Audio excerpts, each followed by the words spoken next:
capitalism does it. White supremacy does it. Racism does it. For example, just training you to be a consumer, keeping you poorly educated in the areas that matter, and making sure that you remain financially desperate. That's their process for seasoning you for capitalist slavery.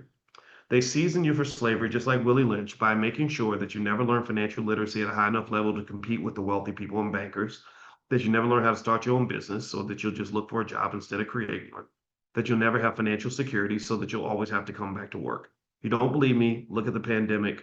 After the pandemic, the number one problem they had is that when people had a taste of freedom, they did not want to go back to their jobs.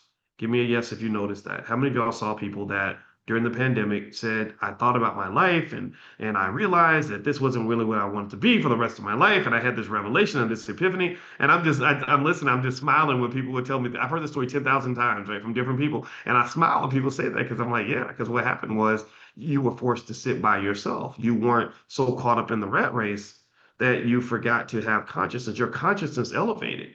You stop for a minute and say, wait, let me look at my life from a bird's eye view. Let me look at the forest, not just the trees. Because before it's like tree, tree, tree, tree, tree. Now it's like, whoa, look at this forest. I'll be damned. Right. And then you said, man, I don't think I want to be here anymore. And that's what happened in the pandemic. And that's why they spent a lot of time making sure that they could do things to get people to go back to work. They cut off the money. They started making you repay your student loans. Right. And then next thing you know, people got to go back to work. That's how capitalism works. It doesn't work without an engine. You are the engine, unless you choose not to be. All right, so here it says, when the Virginia colony enacted its meritorious manumission policy in 1710, Willie Lynch went to Virginia to share his expertise. Upon his arrival in Virginia in 1712, he supposedly delivered the speech below. And I don't know if the Willie Lynch speech is real or not, but it's real, but it's not real. It may not be real, but it's real, if you know what I mean. Does that make sense? It may not be real, but it's real as hell. All right, so here's what it says. It says, gentlemen, I greet you here on the banks of the James River in the year of our Lord, 1712. First, I shall thank you, the gentlemen of the colony of Virginia, for bringing me here.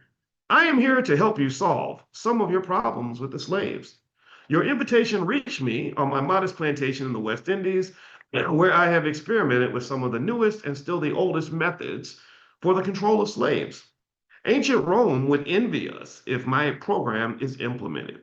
As our boat sailed south to the James River, I saw enough to know that your problem is not unique.